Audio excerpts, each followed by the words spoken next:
വളരെ ചെറുപ്പത്തിലാണ് ഈ പല്ലിന്റെ നിര തെറ്റാറ് എന്ന് പറഞ്ഞല്ലോ. അത് പാരന്റ്സ് കുറച്ചുകൂടി ശ്രദ്ധിച്ചു കഴിഞ്ഞാൽ അത് ഈ ചില പിള്ളേരിങ്ങനെ ദേഷ്യം വരുമ്പോൾ പല്ലിട്ട് കറുമ്പും അങ്ങനത്തെ കണ്ടീഷൻസിലും പല്ലിന്റെ നിര തെറ്റാം. സിംഗിൾ കമ്പി വളരെ ചെറിയ മിസ്അലൈൻമെന്റിന് വേണ്ടി ഇടുന്നതാണ് ഈ സിംഗിൾ കമ്പി. അതിന് ലിമിറ്റേഷൻസ് ഉണ്ട് സിംഗിൾ കമ്പിക്ക്. ഡോക്ടർ ഇപ്പോൾ പറഞ്ഞല്ലോ പല്ല് ക്ലീൻ ചെയ്യേണ്ടതിന്റെ ഒരു ആവശ്യകത, അതായത് താഴേന്ന് മുകളിലേക്ക് അപ്പ് ആൻഡ് ഡൗൺ ആയിട്ട് ചെയ്യണമെന്ന് പറയുന്നത്. പക്ഷെ അതിന് കുറേ ടൈം എടുക്കില്ലേ? ഇല്ല, അത് നമ്മൾ കറക്റ്റായിട്ട് ചെയ്ത് കഴിഞ്ഞാൽ അധികം സമയം ഡെയിലി ചെയ്യുമ്പോഴത്തേക്കും നമ്മൾ യൂസ്ഡ് ആവും. അപ്പം നമ്മൾ കറക്റ്റായിട്ട് ആ രീതിയിലേ ബ്രഷ് പോകത്തുള്ളൂ. പല്ല് ശരിയായാൽ പാതി ശരിയായി എന്നാണ്. സ്മൈൽ കറക്റ്റുമായിട്ട് ബന്ധപ്പെട്ട് നമ്മൾ പല്ലിൽ കമ്പി ഇടാറുണ്ട്, ഉന്തിയ പല്ലുകൾക്കും അതുപോലെ പല്ലൊന്ന് കറക്റ്റ് ചെയ്യാൻ വേണ്ടിയിട്ടൊക്കെ. അപ്പോൾ ഈ ഒരു വിഷയത്തെക്കുറിച്ച് സംസാരിക്കാൻ നമ്മളോടൊപ്പം ഉള്ളത് റെന അഭിലാഷാണ്, ഡെന്റിസ്റ്റാണ്, Shakti hospital Pravachambalam. Welcome to the show. Doctor, ഈ പല്ല് ശരിയാവാൻ വേണ്ടിയിട്ട് പല്ലിൽ കമ്പി ഇടാറുണ്ട്. അതിനെന്തെങ്കിലും അത് എന്തുകൊണ്ടാണ് ഇങ്ങനെ നിര തെറ്റുന്നതിൻ്റെ കാരണങ്ങൾ എന്താണ്? നിര തെറ്റുന്നതിൻ്റെ കാരണങ്ങൾ ഒന്ന് ജനറ്റിക്സ് ആണ്. നമ്മൾ അച്ഛനമ്മയ്ക്കോ സഹോദരങ്ങൾക്കോ നിര തെറ്റിയ പല്ലുണ്ടെങ്കിൽ നമുക്ക് വരാൻ സാധ്യത കൂടുതലാണ്. പിന്നെ നമ്മൾ കൊച്ചുനാളിൽ വിരൽ ചൂപ്പുന്ന സ്വഭാവങ്ങളുണ്ടെങ്കിൽ നമുക്ക് വരാൻ സാധ്യത വളരെ കൂടുതലാണ്. നമ്മൾ ഫ്രണ്ടിലെ 2 പല്ല് ഉന്തി വരാൻ സാധ്യത വളരെ കൂടുതലാണ്. അപ്പോൾ കൊച്ചുനാൾ തന്നെ പിള്ളേർ വിരൽ ചൂപ്പുന്നുണ്ടെങ്കിൽ അത് പേരൻസ് വളരെ പ്രത്യേകം ശ്രദ്ധിക്കണം. അത് മാറ്റി കൊടുക്കണം. വിരൽ ചൂപ്പിക്കിടന്ന് ഉറങ്ങാൻ സമ്മതിക്കരുത്. അതൊരു പ്രധാന കാരണമാണ്. പിള്ളേരിൽ നമ്മൾ ശ്രദ്ധിച്ചു കഴിഞ്ഞാൽ വലുതാകുമ്പോഴത്തേക്കും നിര തെറ്റാതിരിക്കാം. പിന്നെ ഒരു കാരണം ഇഞ്ചുറി, എവിടെയെങ്കിലും വീഴുമ്പോഴത്തേക്കും പല്ലുകൾ പൊട്ടുക, അങ്ങനെ പൊഴിഞ്ഞു പോവുക ചെയ്യുമ്പോൾ പല്ല് നിര തെറ്റാം. പിന്നെ ഒരു കാരണം എന്ന് വെച്ച് കഴിഞ്ഞാൽ നമ്മൾ പല്ല് എടുത്തതിന് ശേഷം നമ്മൾ ആ സ്ഥലത്ത് പല്ല് ബ്രിഡ്ജോ അങ്ങനെ ഇംപ്ലാന്റോ എന്തെങ്കിലും ചെയ്തില്ലെങ്കിൽ നമ്മളെ പല്ലുകൾ നിര തെറ്റും. ഇത്യാദി കാരണങ്ങളാണ് കൂടുതലും ഉള്ളത്. ഇനിയും കുറേ കാരണങ്ങളുണ്ട്, അസുഖങ്ങൾ, അങ്ങനെ കുറേ കാരണങ്ങളാൽ പല്ലിൻ്റെ നിര തെറ്റാം. എന്തൊക്കെ അസുഖങ്ങൾ വരുമ്പോഴാണ് ഈ പല്ലിൽ നിര തെറ്റാനുള്ള ചാൻസ്? പല്ലിൽ അസുഖങ്ങൾ എന്ന് വെച്ചാൽ മോണരോഗം വരുമ്പോഴത്തേക്കും പല്ലിൽ നിര തെറ്റാൻ ചാൻസ് വളരെ കൂടുതലാണ്. ഡയബറ്റിക് ഇത്യാദി കണ്ടീഷൻസിൽ മോണരോഗം വരാൻ വളരെ സാധ്യത കൂടുതലാണ്. അപ്പോൾ നമ്മൾ കറക്റ്റായിട്ട് ബ്രഷിങ് ടെക്നിക്സ് ഫോളോ ചെയ്യുകയും കറക്റ്റായിട്ട് 2 നേരം ബ്രഷ് ചെയ്യുകയും ചെയ്യണം. അത് പ്രത്യേകം ശ്രദ്ധിക്കണം. എക്സ്പെഷ്യലി അസുഖങ്ങളുണ്ടെങ്കിൽ അത് കൂടുതൽ നമ്മൾ ശ്രദ്ധിക്കണം. വളരെ ചെറുപ്പത്തിലാണ് ഈ പല്ലിന്റെ നിര തെറ്റാറ് എന്ന് പറഞ്ഞല്ലോ. അത് പാരന്റ്സ് കുറച്ചുകൂടി ശ്രദ്ധിച്ചു കഴിഞ്ഞാൽ അത് ഈ ചില പിള്ളേരിങ്ങനെ ദേഷ്യം വരുമ്പോൾ പല്ലിട്ട് കറുമ്പും അങ്ങനത്തെ കണ്ടീഷൻസിലും പല്ലിന്റെ നിര തെറ്റാം.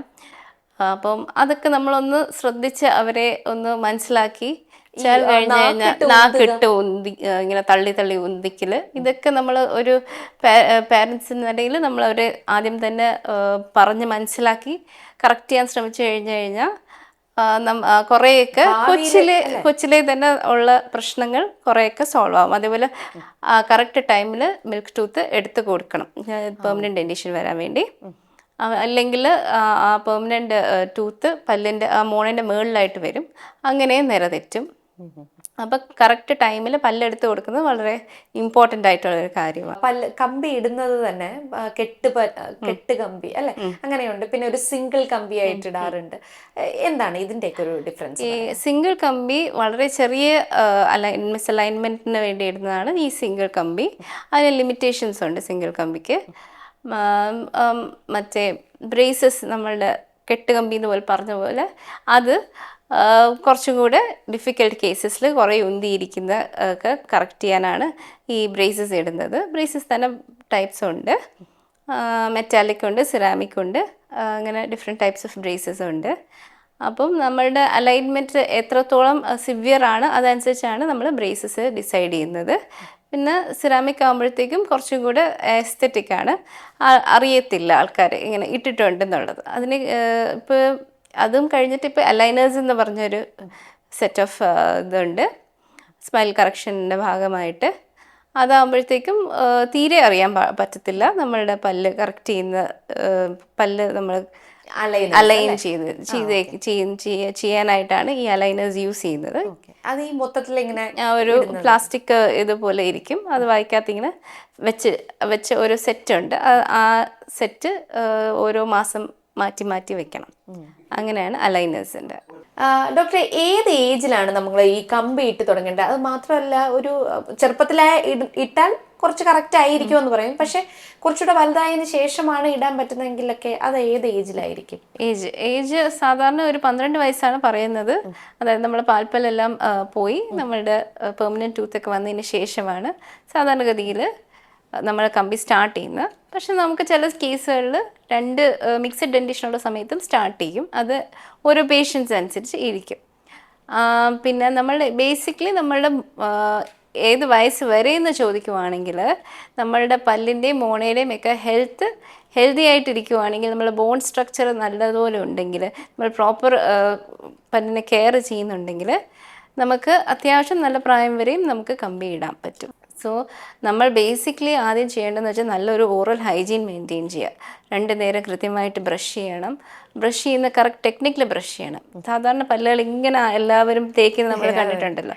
അത് ആക്ച്വലി വളരെ തെറ്റായ ഒരു ടെക്നിക്കാണ്. ശരിക്കും അങ്ങനെ ചെയ്യുമ്പോഴത്തേക്കും നമ്മളെ പല്ലിലെ സോഫ്റ്റ് ആയിട്ടുള്ള അഴുക്കുകൾ പല്ലിൻ്റെ ഇടയ്ക്ക് കയറാനാണ് സാധ്യത കൂടുതൽ. അപ്പോൾ എപ്പോഴും ഒരു 45 ഡിഗ്രീസ് ആംഗുലേഷൻ ബ്രഷിൽ വെച്ചിട്ട് നമ്മളെ പല്ലിൻ്റെയും മോണയുടെ ഇടയ്ക്കുള്ള സ്ഥലത്ത് നിന്ന് സ്റ്റാർട്ട് ചെയ്ത് താഴോട്ട്, മേളത്തെ പല്ലാണെങ്കിൽ അവിടെ നിന്ന് താഴോട്ട് അഴുക്ക് ഇളക്കി കളയും, താഴത്തെ പല്ലാണെങ്കിൽ താഴെ നിന്ന് മേളിലോട്ടും അഴുക്ക് ഇളക്കി കളയുന്നതാണ് normal correct technique of brushing teeth.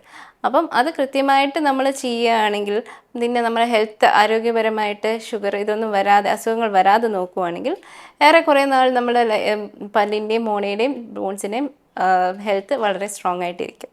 എത്രത്തോളം നമ്മൾ ഒരു OPG എടുത്ത് നോക്കുമ്പോഴത്തേക്കും നമ്മളെ ബോൺസും മോണയും എല്ലാം ഹെൽത്തി ആയിട്ടിരിക്കുകയാണെങ്കിൽ ആ പ്രായം വരെ നമുക്ക് പല്ലിൽ കമ്പി ഇടാൻ സാധിക്കും. ഡോക്ടർ ഇപ്പോൾ പറഞ്ഞല്ലോ പല്ല് ക്ലീൻ ചെയ്യേണ്ടതിൻ്റെ ഒരു ആവശ്യകത, അതായത് താഴെ നിന്ന് മുകളിലേക്ക് അപ്പ് ആൻഡ് ഡൗൺ ആയിട്ട് ചെയ്യണമെന്ന് പറയുന്നത്. പക്ഷെ അതിന് കുറേ ടൈം എടുക്കില്ലേ?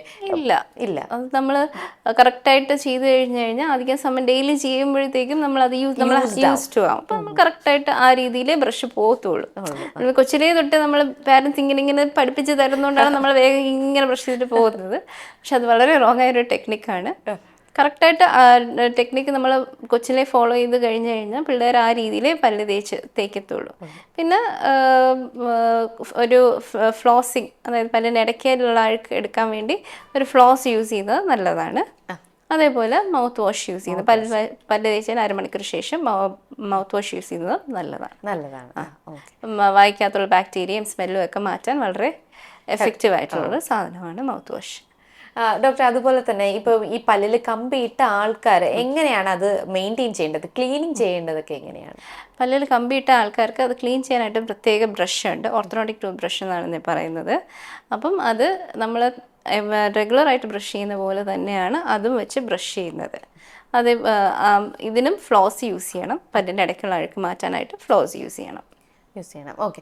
പലതരത്തിലുള്ള കമ്പികളുണ്ടെന്ന് പറഞ്ഞല്ലോ. ഇപ്പോൾ സെറാമിക് ഉണ്ടെന്ന് പറഞ്ഞു, അതുപോലെ അലൈനേഴ്സ് ഉണ്ടെന്ന് പറഞ്ഞു.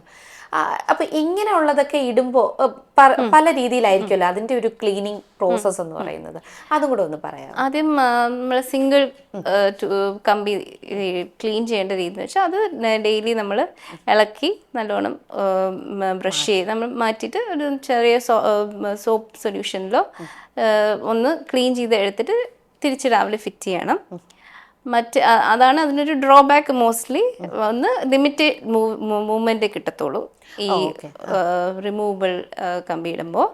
പിന്നെ ഇത് അധികം നമുക്ക് കറക്ഷൻസ് ലിമിറ്റേഷൻ ഉണ്ട്. പിന്നെ നമുക്ക് ഇത് എപ്പോഴും എടുത്ത് ക്ലീൻ ചെയ്ത് വെക്കണം, അങ്ങനത്തെ ഒരു ബുദ്ധിമുട്ട് വരും. പിന്നെ പക്ഷെ ഈ പെർമനൻ്റ് കമ്പികളിന് ആ ഒരു ബുദ്ധിമുട്ടില്ല. അപ്പം അത് ഫോർ ട്രീറ്റ്മെൻറ്റ് വൈസ് നോക്കുവാണെങ്കിൽ നമ്മൾ പെർമനൻറ്റ് കമ്പി ഇടുന്നതാണ് ഏറ്റവും നല്ലത്. പിന്നെ ഇപ്പോഴത്തെ അലൈനേഴ്സാണ് കുറച്ചും കൂടെ എഫക്റ്റീവ്. അത് ഈവൻ കുറച്ചുകൂടെ ഏജ്ഡ് ആയിട്ടുള്ളവർക്കും അത് എഫക്റ്റീവാണ് യൂസിങ് അലൈനേഴ്സ് യൂസ് ചെയ്യുന്നത്. പിന്നെ കോസ്റ്റ്ലി ആണ് കമ്പാരിറ്റീവ്ലി. പക്ഷെ ഇത് ഇങ്ങനെ ഫിറ്റ് ചെയ്ത് ഇരിക്കും, അറിയത്തില്ല, ഇങ്ങനെ വെച്ചിട്ടുണ്ടെന്ന് പോലും അറിയത്തില്ല. ക്ലിയർ അലൈനേഴ്സ് ഡ്യൂറേഷൻ എങ്ങനെയാണ് ഡോക്ടറെ? അത് ഇത് പേഷ്യൻ്റ് കേസ് അനുസരിച്ചിരിക്കും. എത്രത്തോളം സ്പേസിങ് അല്ലെങ്കിൽ എന്ത് ടൈപ്പ് കറക്ഷനാണ് ആവശ്യം അതനുസരിച്ചിരിക്കും ഡ്യൂറേഷൻ. 1 year 2 yearsനകത്ത് എന്തായാലും കറക്ഷൻസ് ചിലത് പെട്ടെന്ന് കറക്റ്റ് ചെയ്യാൻ പറ്റുന്ന കേസസും ഉണ്ട്. ഉണ്ട്. ഈ പല്ലിൽ കമ്പി ഇടുന്നതിന് മുമ്പ് ഏതെങ്കിലുമൊക്കെ പല്ല് മേളിലും താഴെയായിട്ടൊക്കെ ഇരിക്കുമ്പോൾ അതിനെ മാറ്റിയിട്ട് കമ്പി ഇടുന്നൊരു പ്രോസസ്സ് ഉണ്ട്. അപ്പം അതൊക്കെ ചെയ്യുന്നത് എന്തുകൊണ്ടായിരിക്കും? ചിലപ്പോൾ നമുക്ക് നമ്മളുടെ മാക്സില അല്ലെങ്കിൽ മാൻഡിബിൾ, അതായത് മുകളിലത്തെ ജോ അല്ലെങ്കിൽ താഴത്തെ ജോയിൽ സ്പേസ് ഇല്ലെങ്കിൽ നമ്മൾ അതിനെ സ്പേസ് വരുത്താൻ വേണ്ടി ചില പല്ലിൽ ഒന്ന് ട്രിം ചെയ്യും, അല്ലെങ്കിൽ ചിലത് നമ്മൾ എടുത്തു മാറ്റിയിട്ടേ നമുക്ക് സ്പേസ് കിട്ടത്തുള്ളൂ അതിനകത്തോട്ട് മൂവ്മെൻറ്റ് ചെയ്യാൻ വേണ്ടി. അങ്ങനത്തെ കേസസിലാണ് നമ്മൾ പല്ലുകൾ എടുത്തു കൊടുക്കുന്നത്. ഓക്കെ. ഈ കോസ്റ്റ് എഫക്റ്റീവ് ആയിട്ടുള്ള ഇത്രയും പറഞ്ഞല്ലോ, ഇപ്പോൾ അലൈനേഴ്സ് ഉണ്ടെന്ന് പറഞ്ഞു, സെറാമിക്, അപ്പോൾ ഇങ്ങനെയുള്ളതിൽ ഏറ്റവും കോസ്റ്റ് എഫക്റ്റീവ് ആയിട്ടുള്ളത് ഏതാണ്? അതുമാത്രമല്ല നമുക്ക് ഗുണം ചെയ്യുന്നതും ഏതായിരിക്കും? ഡോക്ടറിൻ്റെ ഒരു പെർസ്പെക്റ്റീവിൽ ഏതായിരിക്കും പറയുക? എല്ലാത്തിനും അതിൻ്റേതായ മീൻസ് ലിമിറ്റേഷൻസ് ഉണ്ട്. ഇപ്പോൾ സിംഗിൾ കമ്പിക്ക് ഒരു ലിമിറ്റേഷൻ ഉണ്ട്, പക്ഷേ ഈ ഫിക്സ്ഡിന് അധികം ലിമിറ്റേഷൻസ് ഇല്ല എന്നല്ല. ചില കേസസ് ഈവൻ സർജറിയും ഇതും കൂടി ചെയ്താലേ കറക്റ്റ് ചെയ്യാൻ പറ്റത്തുള്ളൂ. അപ്പോൾ കോസ്റ്റ് എഫക്റ്റീവ് എന്ന് പറയുമ്പോൾ ഞാൻ പെർമനൻ്റേ സജസ്റ്റ് ചെയ്യുള്ളൂ. റിമൂവബിൾ അല്ല, പെർമനൻ്റ് തന്നെയാണ് ഏറ്റവും നല്ലത്. ഓക്കെ. പല്ലിൽ കമ്പിയിട്ട് കുറച്ച് ചിരിക്കുമ്പോൾ നല്ല സൗന്ദര്യം കൂട്ടാനായിട്ട് ആഗ്രഹിക്കുന്ന എല്ലാവർക്കും ഡോക്ടറിനെ സമീപിക്കാം. അപ്പോൾ മറ്റൊരു എപ്പിസോഡിൽ അടുത്തൊരു വിഷയമായിട്ട് വീണ്ടും കാണാം. നന്ദി.